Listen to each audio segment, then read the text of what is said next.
Hello बच्चों, कैसे हैं? प्रभुपिता परमात्मा की दुआ है कि जो भी जहाँ होगा अच्छे से होगा, पढ़ाई कर रहा होगा। हम शुरू कर रहे हैं एटॉमिक स्ट्रक्चर लेक्चर नंबर 3। जब एटॉमिक स्ट्रक्चर की बात करें, लेक्चर नंबर 3 की बात करें, इससे पहले मैंने 2 लेक्चर और डाले थे जिसके अंदर मैंने डिस्कस किया था आपसे isoelectronic species, isobaric species, isotopes, isotones, ये चीजें मैं डिस्कस की थी। आज मैं एटॉमिक स्ट्रक्चर लेक्चर 3 लेके आ रहा हूं। बच्चों, हमें पढ़ना है we have to study structure of atom, structure of atom. हमें एटम का स्ट्रक्चर पढ़ना है कि एटम कैसा हो। और जब हमें एटम का स्ट्रक्चर पढ़ना था कि एटम कैसा है, तो एटम की स्ट्रक्चर पढ़ने के लिए most of the details about the study of structure of atom is obtained by interaction of light with the atom, light मतलब रेडिएशंस। तो क्योंकि एटम की जो भी स्टडी थी, एटम के अंदर ये होता है, एटम के अंदर न्यूक्लियस होता है, एटम के बाहर इलेक्ट्रॉन्स होते हैं। एटम के स्ट्रक्चर की जो भी स्टडी थी वो सारी की सारी स्टडी निकल के आई जब हमने एटम का इंट्रैक्शन लाइट के साथ करवाया। उससे हमारे पास सारी स्टडी निकल गई। So we have to study the nature of radiation, nature of light. इसलिए हमारे को जरूरी है कि हम नेचर ऑफ लाइट को पढ़ें। हम किसको पढ़ें? Nature of light. जब नेचर ऑफ लाइट को पढ़ें कि लाइट कैसी हो, लाइट का नेचर क्या हो, तो हम सबसे पहले लाइट का नेचर की जब बात करें कि लाइट का नेचर कैसा है, तो हमें नेचर ऑफ लाइट पढ़ना है। इसलिए हम सबसे पहले जो बात पढ़ रहे हैं वो हम पढ़ना चाह रहे हैं इलेक्ट्रोमैग्नेटिक रेडिएशंस। सबसे पहली जो रेस थी वो हम कह रहे हैं इलेक्ट्रोमैग्नेटिक रेडिएशंस को हम पढ़ना चाह रहे हैं। किसको पढ़ना चाह रहे हैं? Electromagnetic radiations. हम पढ़ना चाह रहे हैं इलेक्ट्रोमैग्नेटिक रेडिएशंस को कि भाई इलेक्ट्रोमैग्नेटिक रेडिएशंस क्या है। इलेक्ट्रोमैग्नेटिक रेडिएशंस की बात करेंगे हम। जब हम इलेक्ट्रोमैग्नेटिक रेडिएशंस की बात करें तो इनकी कैरेक्टरिस्टिक क्या क्या है? कैरेक्टरिस्टिक की बात कर रहे हैं। कैरेक्टरिस्टिक्स, पहला कैरेक्टरिस्टिक्स है these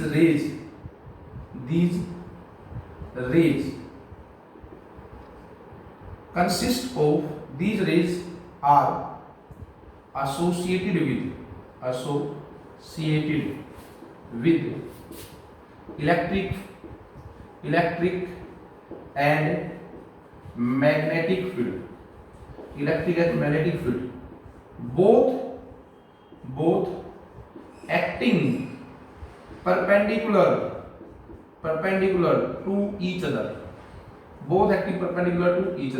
and also perpendicular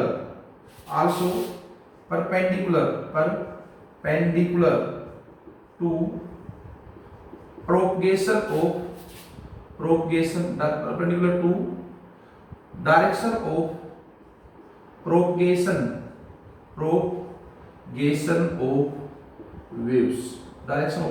of waves।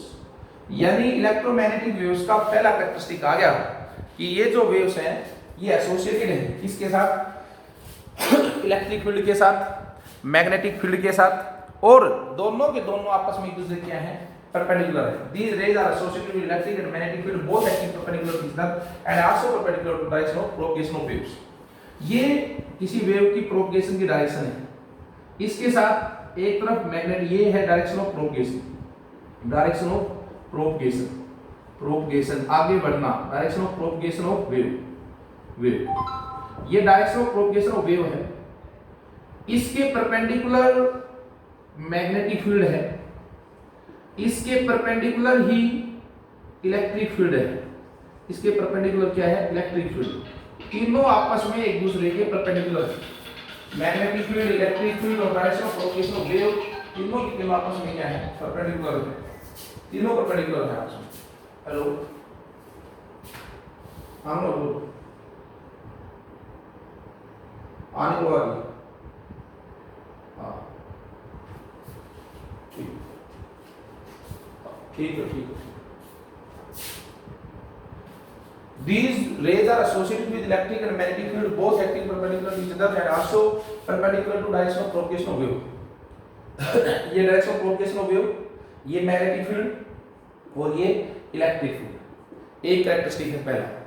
दूसरे कैरेक्टरिस्टिक की बात करें क्या, तो सेकंड कैरेक्टरिस्टिक आपके पास क्या है, सेकंड कैरेक्टरिस्टिक है these waves travel with velocity of light, velocity of light, ये वेव ट्रेवल करती है किस साथ, velocity of light, that is 3 × 10⁸ metre per second, metre per second. Third characteristic क्या है, these rays required no material medium for their propagation,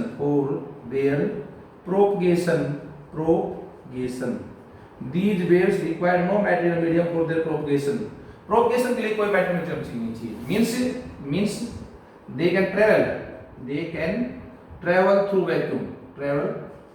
vacuum, ये vacuum के through भी ट्रैवल थ्रू वैक्यूम, ये वैक्यूम के थ्रू भी ट्रैवल कर सकती हैं, ये वेव्स वैक्यूम जो है उस वैक्यूम के थ्रू भी ट्रैवल कर सकती है। ये कैरेक्टरिस्टिक है, ये कैरेक्टरिस्टिक है इनके। फर्स्ट कैरेक्टरिस्टिक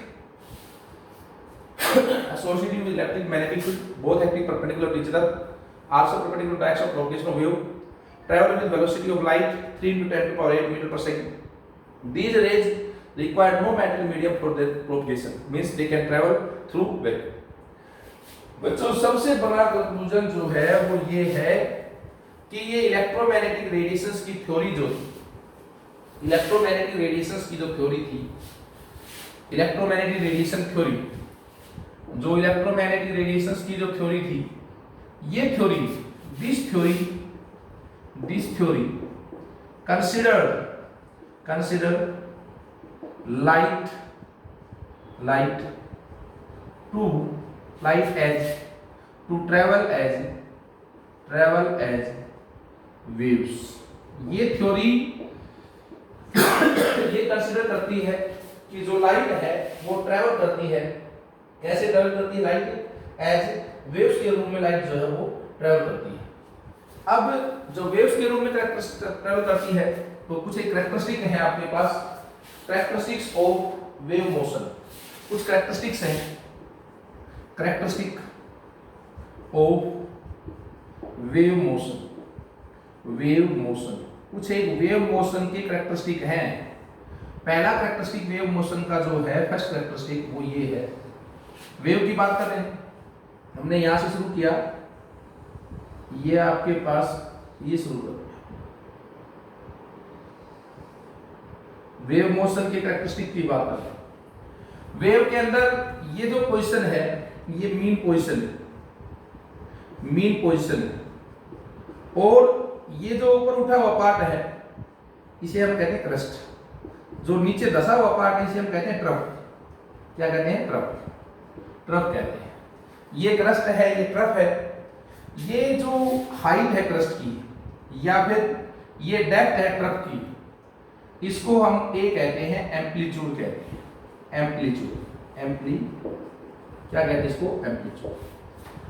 ये एम्पलीट्यूड है। एम्पलीट्यूड को कोई पूछे कि एम्पलीट्यूड क्या है, तो एम्पलीट्यूड को हम कहते हैं, it is defined as height of crust or depth of trough. It is defined as height of crust or depth of trough. इसको एम्पलीट्यूड कहते हैं, ये एम्पलीट्यूड है। ये मैंने एक वेव बना दी। इस वेव में यदि आप देखें कि वेव में क्या है, दो सक्सेसिव क्रस्ट के बीच की दूरी, दो सक्सेसिव क्रस्ट के बीच की दूरी, ये लैम्डा है वेवलेंथ। दो सक्सेसिव ट्रफ के बीच की दूरी, ये भी लैम्डा है। तो वेवलेंथ का पहला कॉन्सेप्ट आता है हमारे पास वेवलेंथ। वेव की वेवलेंथ की बात करता है, वेव करैक्टर की बात करता है, तो वेव करैक्टर के अंदर सबसे पहले आपसे वेवलेंथ की बात करता है। जब वेवलेंथ की बात करेगा कि वेवलेंथ क्या है, तो वेवलेंथ में कहता है कि वेवलेंथ लैम्डा से लिखते हैं, it is the distance between to successive it is the distance between two successive trough or crust। इसको दो लगातार आने वाले ट्रफ और क्रस्ट के बीच का जो दूरी है उसको हम वेवलेंथ कहते हैं। वेवलेंथ को हम एक्सप्रेस करते हैं एंगस्ट्रॉम में। 1 एंगस्ट्रॉम 10⁻⁻10 मीटर होता है। पिकोमीटर में 10⁻⁻12 मीटर होता है। नैनोमीटर में 10⁻⁻9 मीटर होती है। ये रिलेशन जरूर याद रखें। 1 angstrom 10⁻10 metre, 1 picometre 10⁻12 metre, 1 nanometre 10⁻9 metre. Wavelength की डेफिनेशन क्या है? It is the distance between two successive crest और ट्रफ, लगातार आने वाले, ये क्रस्ट था, ये क्रस्ट है, इनके बीच की जो दूरी है वो वेवलेंथ है। ट्रफ है, इनके बीच की जो दूरी है वो क्या है? वो भी आपके पास वेवलेंथ ही कही जाएगी, उसको भी आप क्या कहोगे? वेवलेंथ कहोगे। आगे चले बच्चों, पहला कैरेक्टरिस्टिक वेव का क्या था? वेवलेंथ था। सेकंड कैरेक्टरिस्टिक की आप बात करते हो तो सेकंड कैरेक्टरिस्टिक आपके पास फ्रीक्वेंसी आता है। सेकंड कैरेक्टरिस्टिक क्या है? फ्रीक्वेंसी आता है। यदि आप फ्रीक्वेंसी की बात करें कि फ्रीक्वेंसी है, सेकंड कैरेक्टरिस्टिक वेव का है फ्रीक्वेंसी को आप न्यू से लिखते हो, फ्रीक्वेंसी किस लिखते हो? न्यू से। जब आप फ्रीक्वेंसी की बात करते हो कि फ्रीक्वेंसी क्या है, तो फ्रीक्वेंसी के अंदर हमें क्या पता चलता है? फ्रीक्वेंसी के अंदर कि ये पॉइंट है, इस पॉइंट से एक वेव कितनी बार गुजरती है, एक वेव कितनी बार किसी गिवन पॉइंट से गुजरती है, दैट इज द फ्रीक्वेंसी। उसको आप क्या कहते हो? उसको फ्रीक्वेंसी कहते हो। Number of waves which passes through A point in 1 second. In frequency it is defined as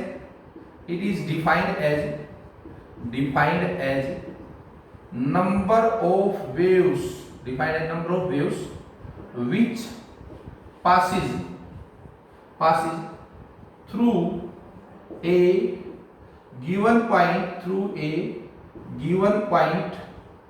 given point in 1 second। एक गिवन पॉइंट से number of waves which passes through a given point in 1 second, that is known as frequency. Frequency को आप कहते हो defined as number of waves which passes through a given point in 1 second. इसको हम, इसकी units है, units की बात करें यदि आप, तो इसकी यूनिट्स होती है साइकिल्स पर सेकंड और हर्ट्ज।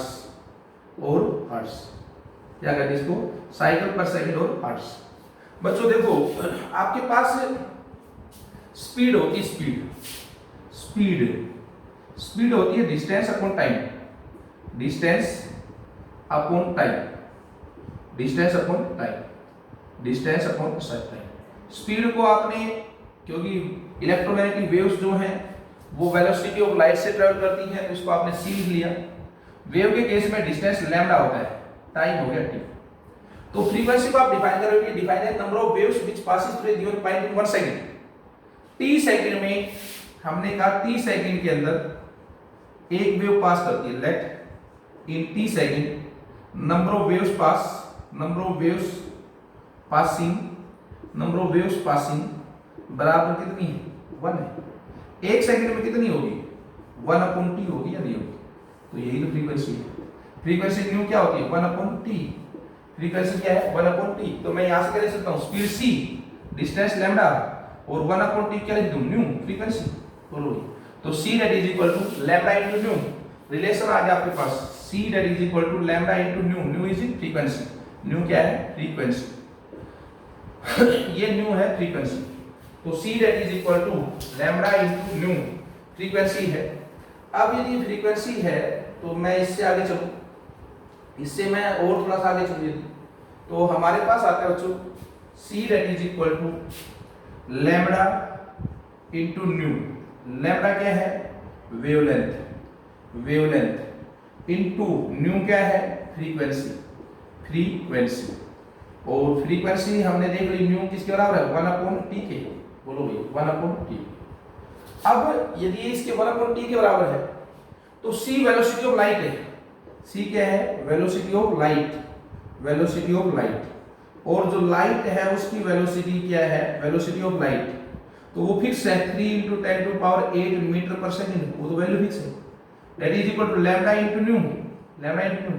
अब देखो यदि न्यू बढ़ेगा फ्रीक्वेंसी बढ़ेगी तो इन दोनों का प्रोडक्ट कांस्टेंट है, तो लैम्डा घटेगा, ये बात याद रखो। यदि फ्रीक्वेंसी बढ़ेगी तो लैम्डा घटेगा, यदि फ्रीक्वेंसी घटेगी तो लैम्डा क्या हो जाएगा, बढ़ जाएगा। जिन वेव्स की वेवलेंथ ज्यादा होती है, जिन वेव्स की वेवलेंथ ज्यादा होती है उनकी फ्रीक्वेंसी कम होती है, और जिन वेव्स की वेवलेंथ कम होती है उनकी फ्रीक्वेंसी क्या होती है, ज्यादा होती है, वो एक गिवन पॉइंट के ऊपर से ज्यादा बार क्रॉस कर जाती है। क्लियर सही?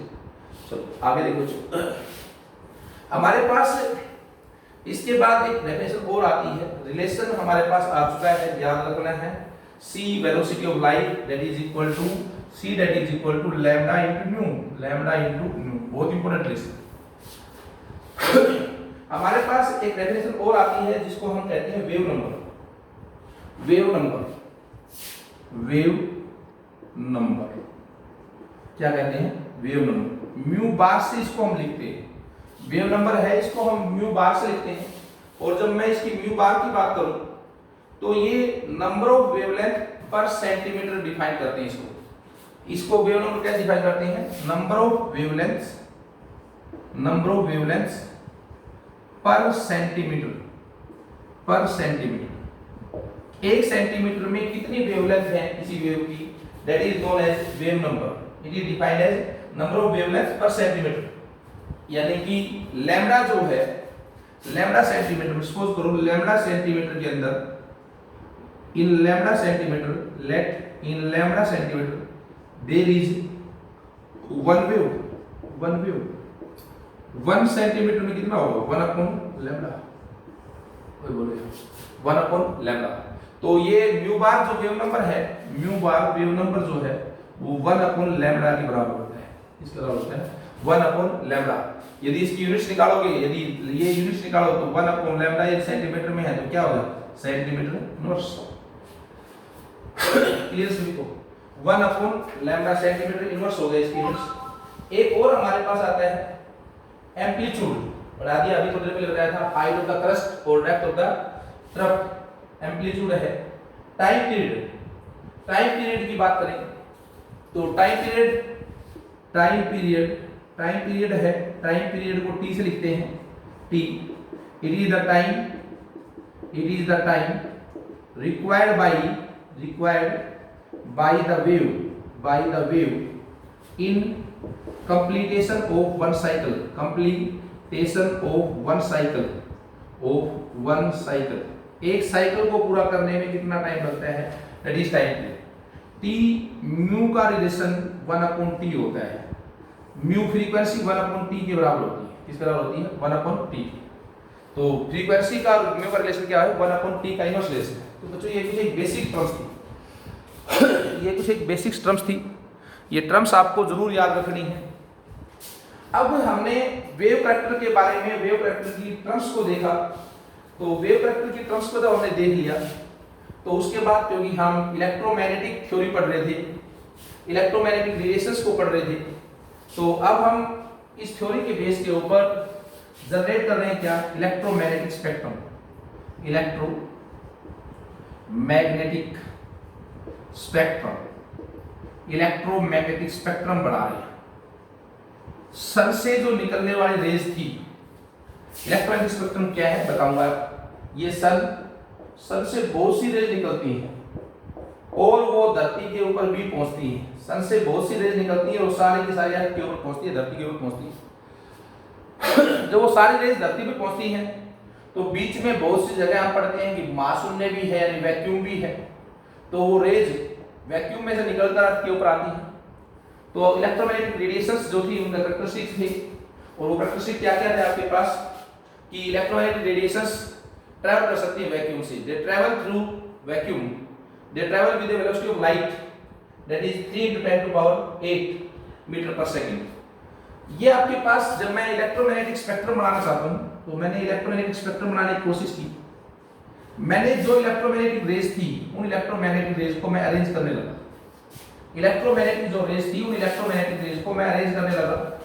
तो सबसे पहले हमने देखा कि सबसे पहले जो इलेक्ट्रोमैग्नेटिक रेज है दैट इज कॉस्मिक रेज। कौन सी है? Cosmic rays. फिर आपके पास कॉस्मिक रेज के बाद आपके पास आती है गामा रेज, गामा रेज। फिर आपके पास एक्स रेज, एक्स रेज। फिर आपके पास यूवी रेज, यूवी रेज। फिर आपके पास यूवी रेज के बाद बात करो तो फिर आपके पास विजिबल रेज। कौन सी आती है? Visible, visible rays. फिर आपके पास infrared rays, infrared rays, infrared. फिर आपके पास माइक्रोवेव्स, माइक्रोवेव्स। और फिर आपके पास रेडियो वेव्स। क्या आती है? Radio waves. फिर आपके पास क्या आती है? Radio waves.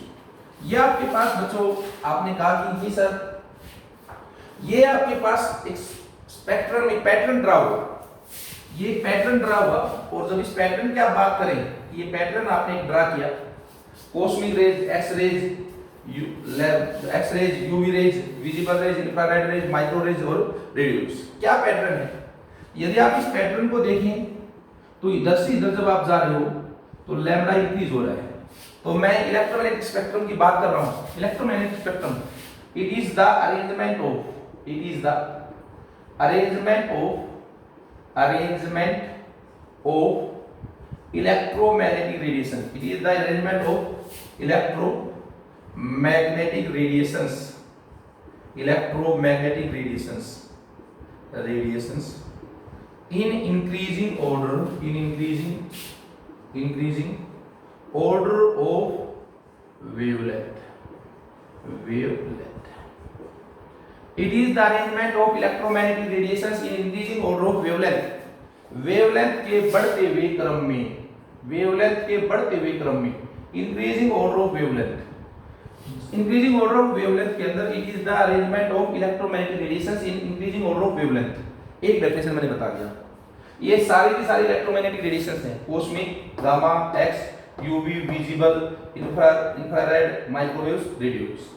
हमने पढ़ा था C that is equal to lambda into nu, lambda into nu, बोलो भाई, C is equal to lambda into nu। ये कांस्टेंट है, 3 × 10⁸ मीटर पर सेकंड है, मीटर पर सेकंड। तो लैम्बडा में और न्यू में क्या रिलेशन है? इनवर्स रिलेशन है। एक बढ़ेगा तो ये दूसरा घटेगा। तो लैम्बडा यदि बढ़ रहा है तो म्यू फ्रीक्वेंसी क्या हो घटेगी। It is the arrangement of electromagnetic radiations in increasing order of wavelength और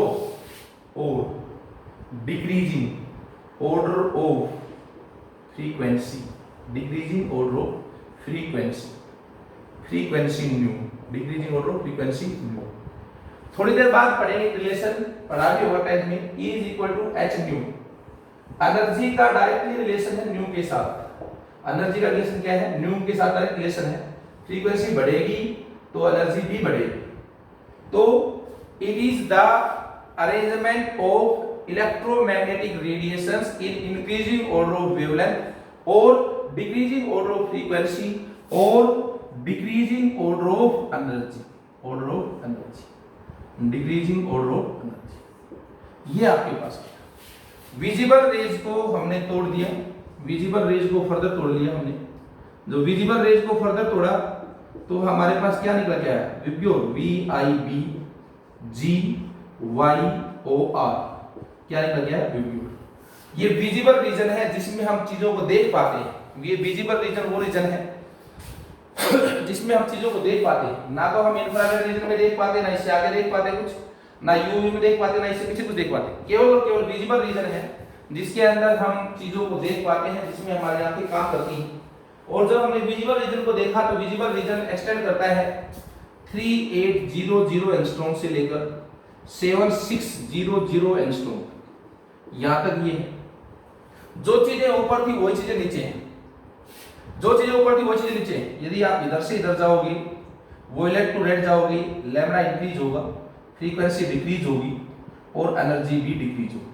क्या होगा? लैम्डा इंक्रीज, फ्रीक्वेंसी डिक्रीज और एनर्जी भी क्या होगी? डिक्रीज होगी। अब बच्चों कुछ एक छोटे छोटे क्वेश्चन पूछ लेता है कि जो ब्रॉडकास्टिंग स्टेशंस होते हैं, ब्रॉडकास्टिंग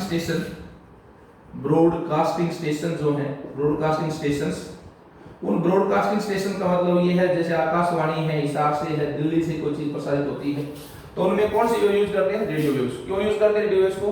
कि वेवलेंथ बड़ी है, लैम्डा बड़ी है, वेवलेंथ बड़ी है।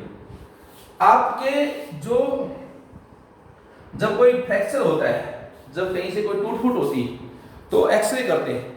एक्सरे क्यों यूज करते हैं? एक्सरे क्यों यूज करते हैं?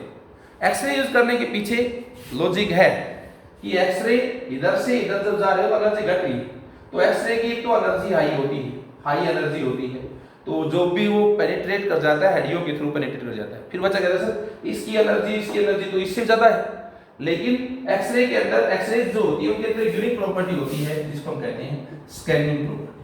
कौन सी प्रॉपर्टी कहते हैं? स्कैनिंग की प्रॉपर्टी कहते हैं। वो जहां से भी निकलती है वहीं से उसकी फोटो खींच लेती है, उसकी तस्वीर खींच लेती है और वो देखने के काम आती है कि कहीं पर फ्रैक्चर नहीं है। Cosmic rays, x gamma rays जो है इनमें स्कैनिंग प्रॉपर्टी नहीं होती, इसलिए इनको यूज नहीं किया जा सकता। खतरे के समय लाल रंग दिखाई जाता है क्योंकि वेवलेंथ जो है वो बड़ी है। वेवलेंथ क्या है इसकी? बड़ी वेवलेंथ। तो बच्चों ये आपके पास इलेक्ट्रोमैग्नेटिक स्पेक्ट्रम था। कौन सा स्पेक्ट्रम था ये? Electromagnetic spectrum. आपको ये स्पेक्ट्रम याद रखना है, इलेक्ट्रोमैग्नेटिक स्पेक्ट्रम। अब हमने इलेक्ट्रोमैग्नेटिक वेव्स पढ़ी, हमने जो रेडिएशंस थी, जो लाइट थी, उसके नेचर के ऊपर बात करी कि लाइट जो है उसका नेचर कैसा है। इलेक्ट्रोमैग्नेटिक थ्योरी के अनुसार, जो इलेक्ट्रोमैग्नेटिक थ्योरी है, according to electromagnetic theory, according to electromagnetic theory, light possess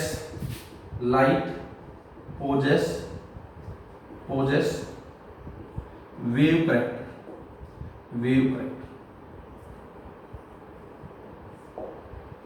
ये इलेक्ट्रोमैग्नेटिक थ्योरी ने दिया। एक साइंटिस्ट आया दूसरा, मैक्स प्लैंक्स नाम का एक साइंटिस्ट आया। साइंटिस्ट था जिसका नाम था मैक्स प्लैंक्स। उसने कहा कि ये बात गलत है। मैक्स प्लैंक्स नाम का साइंटिस्ट आया, उसने ये कहा कि ये जो वेव नेचर मान रखा है गलत है। 1901 में उसने कहा कि जो इलेक्ट्रोमैग्नेटिक रेडिएशंस का आपने वेव वेक्टर माना है वो गलत है। और उसने अपनी एक थ्योरी दी जिसको कहते हैं quantum theory of radiations. Quantum theory of radiation, क्या कहा उसने? Quantum theory of radiations. कौन सी थ्योरी दी उसने? Quantum theory of radiations. Max Planck नाम का एक साइंटिस्ट आया, उसने इलेक्ट्रोमैग्नेटिक थ्योरी का जो पोस्टुलेट था उस पोस्टुलेट को गलत करार दिया। उसने अपनी एक थ्योरी दी जिस थ्योरी को हम क्या कहते हैं?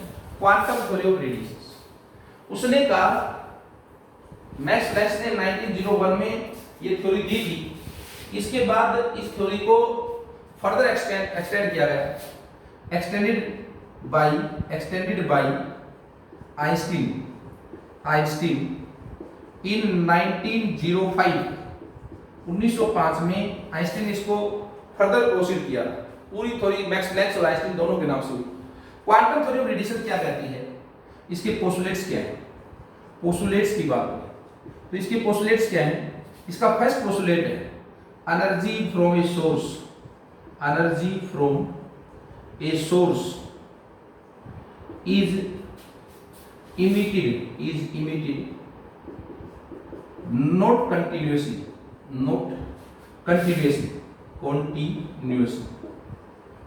कंटिन्यूअसली यदि कोई चीज एनर्जी इमिट होती है तो वो वेव करैक्टर बताती है।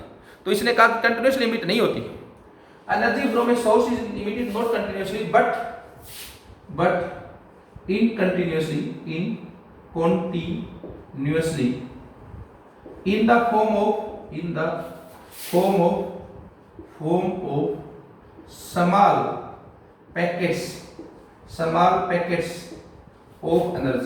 small packets of energy called quanta। Energy किसी सोर्स से, energy from a source is emitted not continuously but incontinuously in the form of small packets of energy called quanta. These quanta, ये आपके पास source है energy का, कोई भी source हो सकता है, ये सन भी हो सकता है, ये बल्ब भी हो सकता है, कुछ भी हो सकता है। तो इसने कहा कि एनर्जी इससे छोटे छोटे क्वांटा की फॉर्म में बाहर निकलती है, छोटे छोटे पैकेट्स की फॉर्म में बाहर निकलती है। उन छोटे छोटे पैकेट्स को हम क्या कहते हैं, इन छोटे छोटे पैकेट्स को हम क्या कहते हैं, क्वांटा कहते हैं। क्या कहते हैं? यदि ये सोर्स जनरल वर्ड है quanta, these quanta in case of sunlight is known as photon। ये क्वांटा सनलाइट के केस में फोटोन कहलाता है। these quanta in case of sunlight are known as photon। energy from a source is emitted not continuously but incontinuously in form of small packets of energy called quanta। these quanta in case of sunlight are known as photons। In quanta को sunlight के case में हम क्या कहते हैं, photons कहते हैं।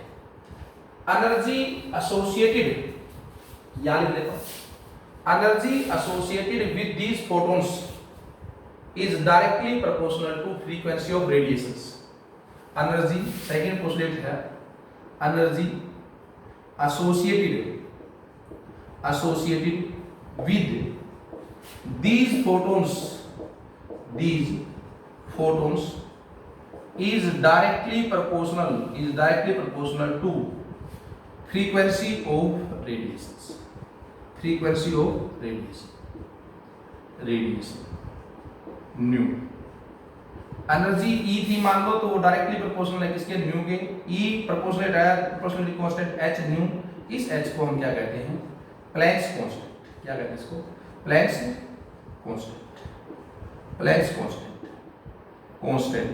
Constant कहते हैं। इस H को क्या कहते हैं, प्लैंक्स कांस्टेंट। इसकी म्यू H की जो वैल्यू है, ये प्लैंक्स कांस्टेंट है, इस H की वैल्यू जो होती है वो फिक्स है 6.6 into 10 to power minus 34 joule second. क्या है ऐसा यूनिट, क्या है 6.6 into 10 to power minus 34 joule second. तो उस तीसरा पोस्टुलेट था इसका, थर्ड पोस्टुलेट। पहला postulate, energy from a source is emitted not continuously but discontinuously in the form of small packets of energy called quanta. These quanta in case of sunlight is known as photon। Energy associated with these photons is proportional to frequency of radiation। E is equal to proportional to mu। E is equal to h nu। h is equal to 6.6 into 10 to power minus 34 joule second. Unit क्या थी, constant का नाम क्या था, Planck's constant. तीसरा postulate, third postulate की बात करें यदि हम, तो एनर्जी, थर्ड पोस्टुलेट की बात करते हो आप कि भाई थर्ड पोस्टुलेट क्या है इस तरीके का, तो थर्ड पोस्टुलेट कहता है कि energy of A source is quantized. Energy of A source is quantized. Energy of A source is quantized. Quantized word को समझने की कोशिश करेंगे कि क्वांटाइज्ड क्या है। Energy of A source is quantized. जब आप क्वांटाइज्ड की बात करोगे कि सोर्स की एनर्जी क्वांटाइज्ड है, तो उसका मतलब क्या है, energy of A source is quantized. Quantized word का मतलब क्या निकल के आता है वो बात है। आपके पास ये एक सीडी है, इस बात को समझ ले आप, सीडी है, आप एक सीडी से जा रहे हैं, ये 1 2 3 4 5 6 इस तरह से। जब भी आप इसके चढ़ रहे हैं और कोई आपसे बीच में पूछे कि आप कहाँ पर हैं, तो आपका आंसर होता है मैं 1 नंबर पे हूँ, 2 नंबर पे हूँ, 3 4 या 5 6 पे हूँ। क्या कोई बच्चा ये कहता है मैं 3.2 पे हूँ? क्या कोई बच्चा ये कहता है कि मैं 4.7 पे हूँ? क्या कोई बच्चा ये कहता है मैं 5.9 पे हूँ? कभी नहीं कहोगे। हमेशा या तो आप 5 पे हैं या फिर 6 पे हैं, या तो आप 1 पे हैं या फिर 2 पे हैं, बीच में नहीं रहते। इसी तरह से किसी सोर्स जो है, उस सोर्स में से जब फोटॉन्स निकलते हैं बाहर, तो पूरे प्रोटॉन्स बाहर निकलते हैं, या तो पूरा निकलता है या फिर नहीं निकलता। ऐसा नहीं हो आधा निकल जाए आधा रह जाए, ऐसा नहीं हो 3/4 निकल जाए, 3/4 तो निकल जाए, 1/4 अंदर रह जाए। निकलेगा तो पूरा निकलेगा, बाहर प्रोटॉन ये नहीं निकलेगा तो नहीं निकलेगा। Energy of source is quantized. Quantized का मतलब क्या है, E is equal to h nu था, E is equal to n h nu, where n is a whole number, कोई होल नंबर होगा जैसे 1 2 3 4 5 6 एक्सेट्रा, इस तरह। ये था बच्चों हमारे पास, हमने दो थ्योरी पढ़ी, और जो दो थ्योरी हमने पढ़ी वो थ्योरी हमारे पास दो अलग अलग नेचर लेके आई रेडिएशंस का। इलेक्ट्रोमैग्नेटिक थ्योरी कहती थी कि रेडिएशंस जो है उनका वेव वेक्टर होता है, और जो ये दूसरी थ्योरी थी प्लैंक्स क्वांटम थ्योरी, ये थ्योरी कहती थी कि रेडिएशंस का जो नेचर है वो कैसा नेचर है, वो पार्टिकल नेचर है। प्लैंक्स क्वांटम थ्योरी कहती थी, according to Planck's quantum theory,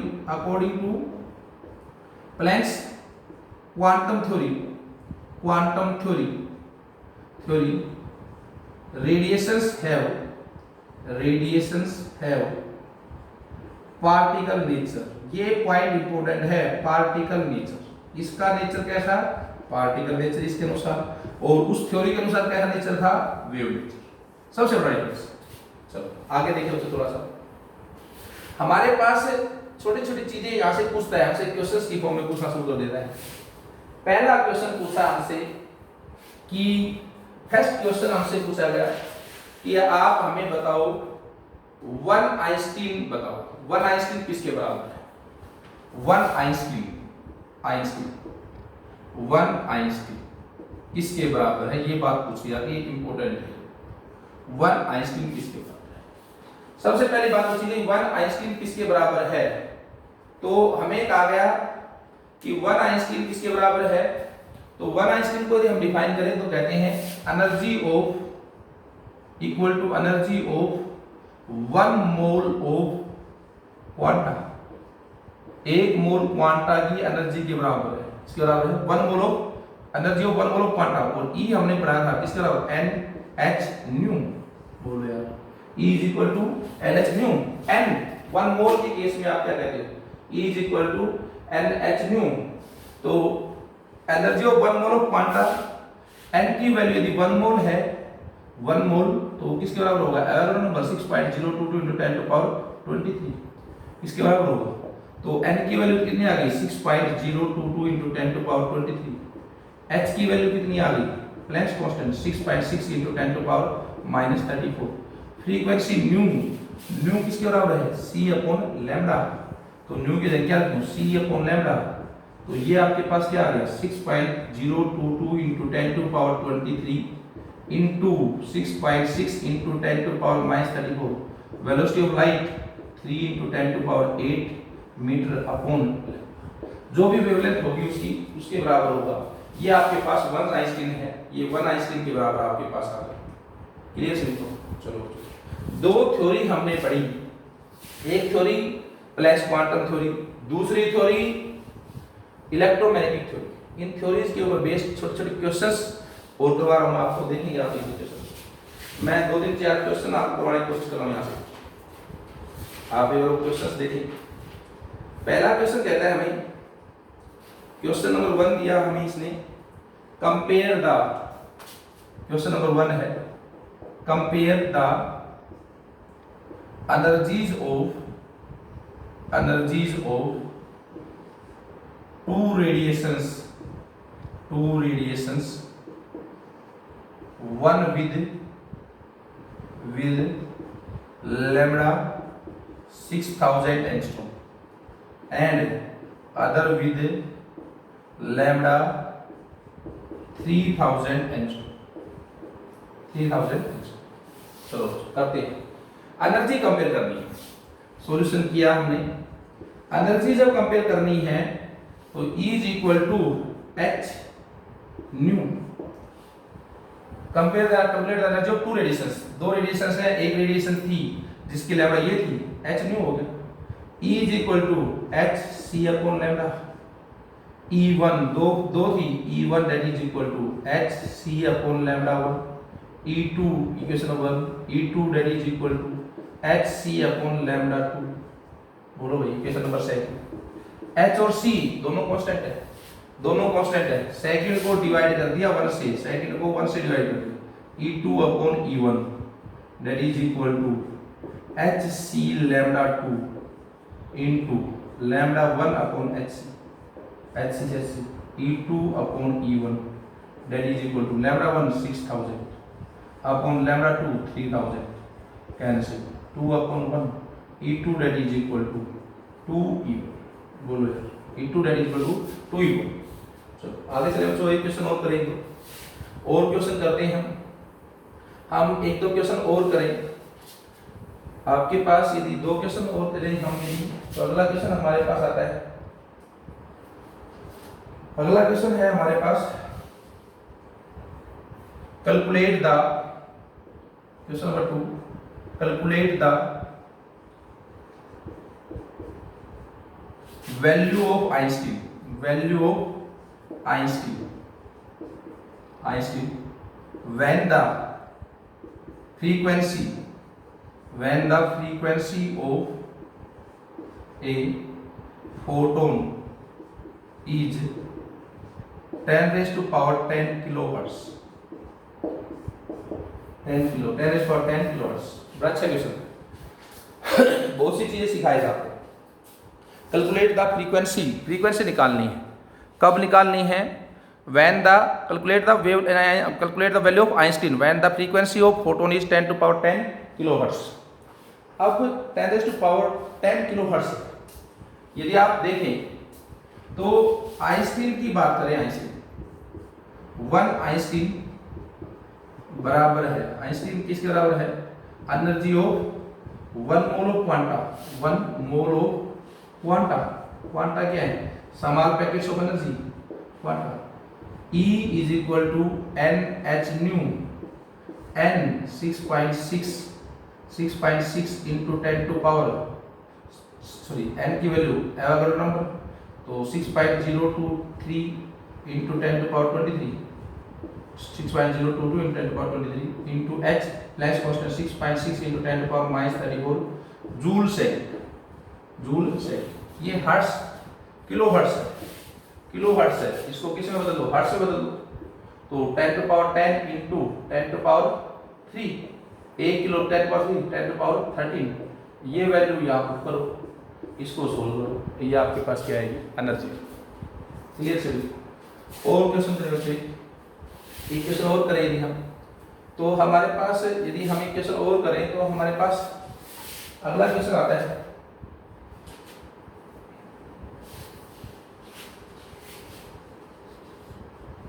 calculate the